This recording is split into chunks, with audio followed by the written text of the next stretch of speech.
Olá, eu sou o professor Augusto Magalhães, essa é a nossa aula de História e o tema aqui é o Primeiro Reinado, governo de Dom Pedro I. Para a gente começar a entender como se desenvolveu o governo de Dom Pedro I, é necessário que a gente volte, como sempre, um pouquinho no tempo para explicar como o Brasil se tornou independente. Na verdade, a gente vai fazer uma revisão desse assunto, ok? Bem rapidinho.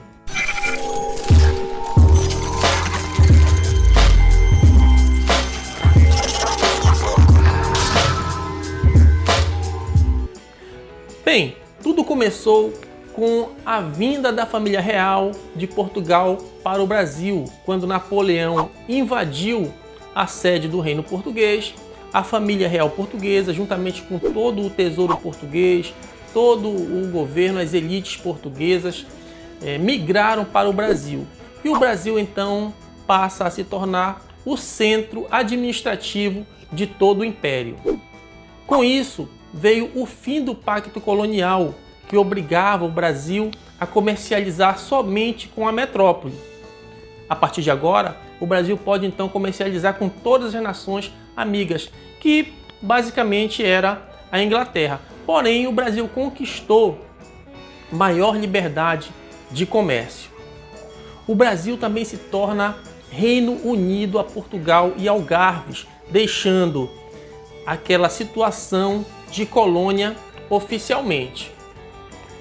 A partir daí se cria uma burocracia administrativa no Brasil que vai ficar depois para o Brasil imperial, o Brasil independente.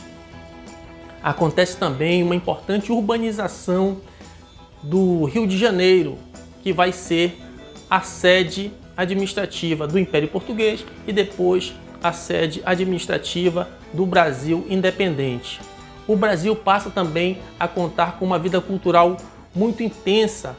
Muitos artistas, pintores, escultores, músicos, gente ligada ao teatro, vem para o Brasil juntamente com a família real portuguesa. O Brasil também vai aumentar sua população. A população no Rio de Janeiro praticamente vai dobrar. Bem, em 1820, Dom João VI retorna para Portugal e deixa como príncipe regente aqui no Brasil o filho dele, Dom Pedro.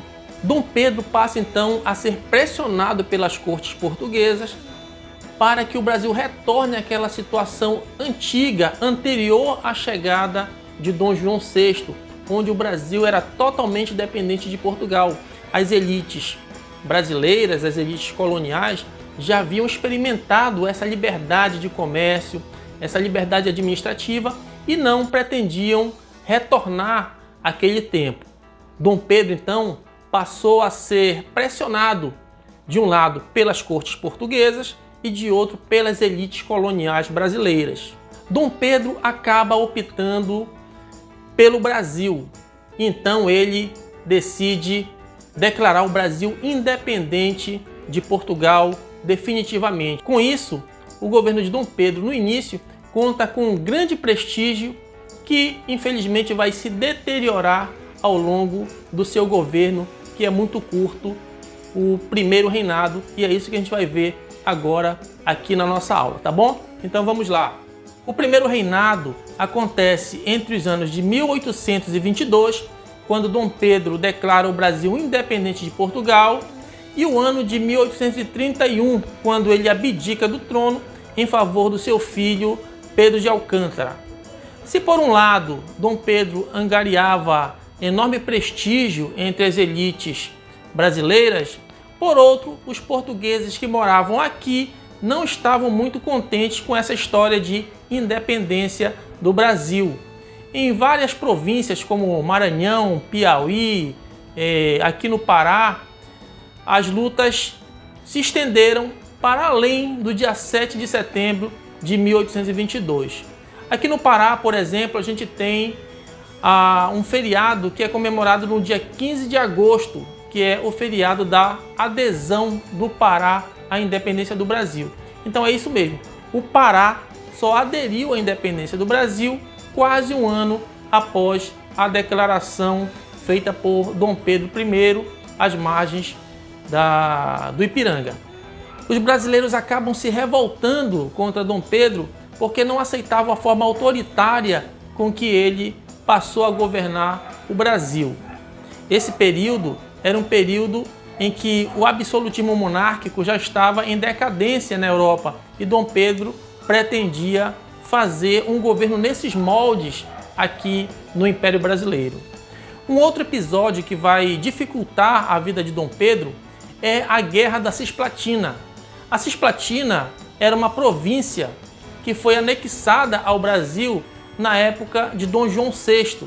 Quando Dom João VI chegou aqui no Brasil, fugido das invasões napoleônicas, Portugal era inimiga da Espanha. Então, nessa guerra com a Espanha que esse território foi anexado, ao nosso país.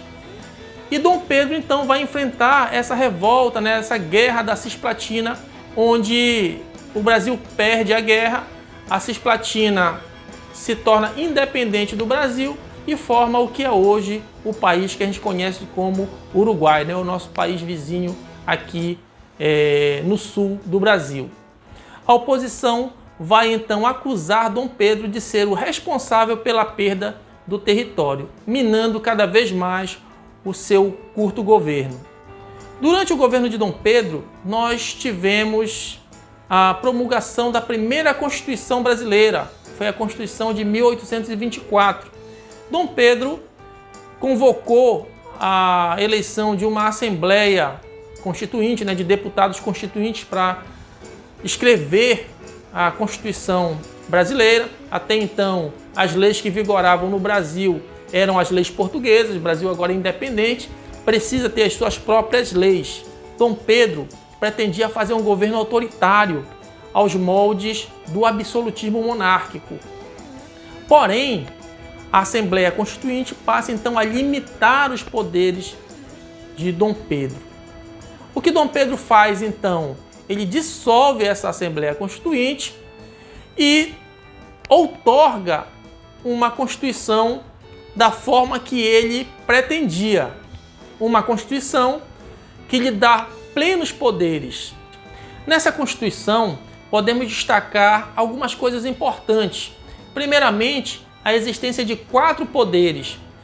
O poder executivo, exercido pelo imperador, o poder legislativo, exercido pelos deputados e senadores, o poder judiciário, exercido por um corpo de magistrados, e o poder moderador, que era também exercido pelo imperador. Então o imperador exercia o poder executivo e o poder moderador.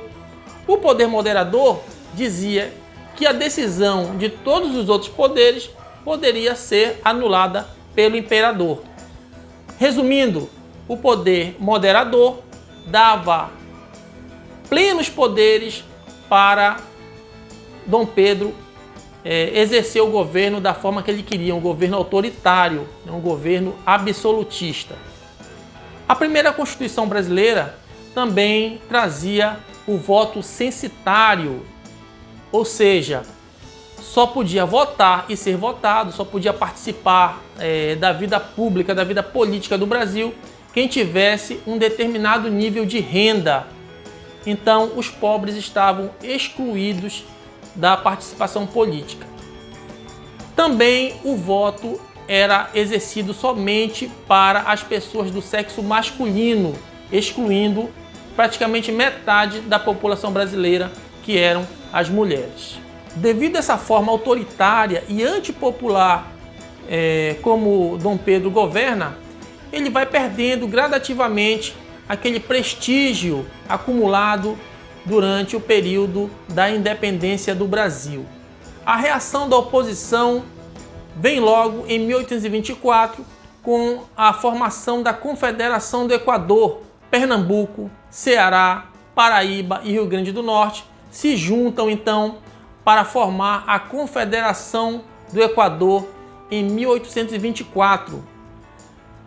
A Confederação do Equador era nada mais do que um novo país que estava se formando. Então, grande parte do Nordeste vai tentar se separar do Brasil em resposta à forma autoritária como Dom Pedro vem governando o país